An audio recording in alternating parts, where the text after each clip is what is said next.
आपल्यासोबत भाजपचे राम सातपुते आहेत। मला सांगा, तुमच्या मार्कडवाडीचं नाव आता देश पातळीवर गेलेले आहे। आज शरद पवार आलेले आहेत।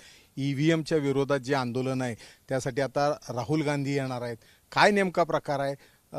तुम्हाला जी जास्त मतं पडलेत 200-300 जी काही जास्त मतं पडलेत ती खरंच ईव्हीएममुळे पडलेत असा त्यांचा आरोप आहे। नाही, त्यांच्या आरोपापेक्षा या ठिकाणी मोहिते पाटील ज्या पद्धतीचा एक खोटा नरेटिव्ह या मार्कडवाडी गावामध्ये करण्याचा प्रयत्न करतायत, ही नरेटिव्हची लढाई चालली त्यांची, ही अस्तित्वाची लढाई। संपत आलेत 10 आमदार निवडून येणं शरद पवार सारख्या नेत्यांची म्हणजे अस्तित्वाची लढाई आहे, संपत आलेत। त्यामुळे अशा पद्धतीचं राजकारण सुरू आहे।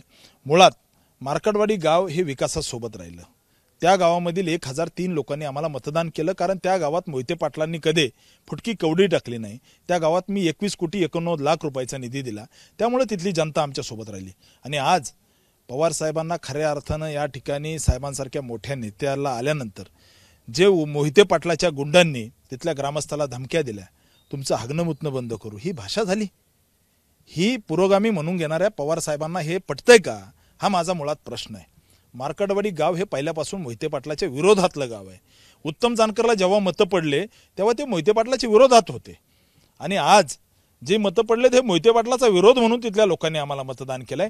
कारण मोहिते पाटलांनी त्या गावामध्ये कधी फुटकी कवडी टाकली नाही, त्या गावातल्या लोकांचे दूध घेतले नाही, त्या गावातल्या लोकांचा ऊस कधी तोडला नाही, म्हणून तिथली जनता आमच्या सोबत आहे।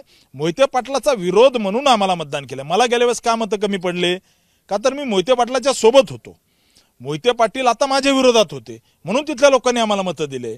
मुळात उत्तम जानकरनी आमदारकीसाठी मोहिते पाटलाच्या बुटासकट पाया पडले, हे तिथल्या लोकांना आवडलं नाही, म्हणून लोक आमच्या सोबत राहिले।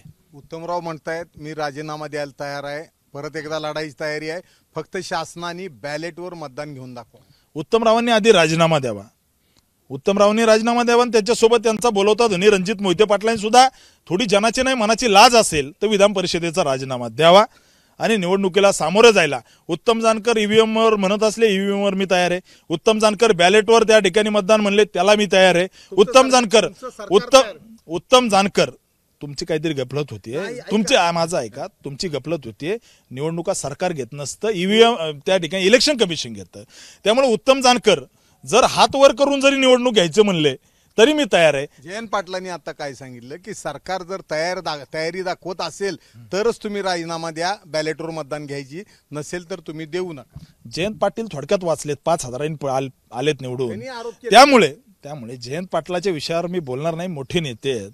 परंतु मोहिते पाटलाचा इथला खुळखुळा जो आहे तो त्या ठिकाणी महाराष्ट्राने बघितला, यांना घाम फोडला, यांना फेस आणला, यांनी गुंडागर्दी केली। रणजितसिंह मोहिते पाटलाच्या गुंडांनी पैसे वाटले, रणजितसिंह मोहिते पाटलाच्या लोकांनी कार्यकर्त्याला मारहाण केली, तरी माळशिरस तालुका हा कामाच्या माणसाच्या मागे उभा राहिला।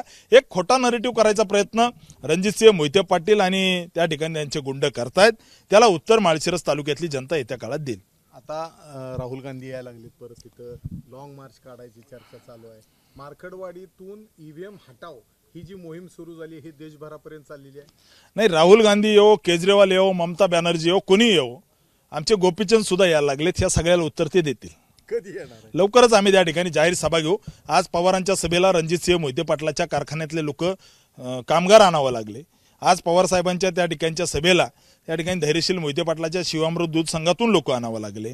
आज पवार साहेबांच्या सभेला या ठिकाणी रणजितसिंह मोहिते पाटलाचे तालुक्यातले कार्यकर्ते आणि गुंड आणावं लागले। परंतु आमच्या गोपीचंदच्या सभेला कशी गर्दी असते आणि सभा काय असते हे मार्कडवाडीत महाराष्ट्राला आम्ही दाखवून देऊ। तुम्ही कधी तुमची भूमिका, भाजप आणि तुम्ही कधी भूमिका, आम्ही 2 दिवसात मार्कडवाडीमध्ये आम्ही गोपीचंद पडळकरांची सभा ठेवून आज जे आरोप केले त्या प्रत्येक आरोपाला मोहिते पाटलाला ज्या भाषेत समजेल त्या भाषेमध्ये आम्ही उत्तर देऊ।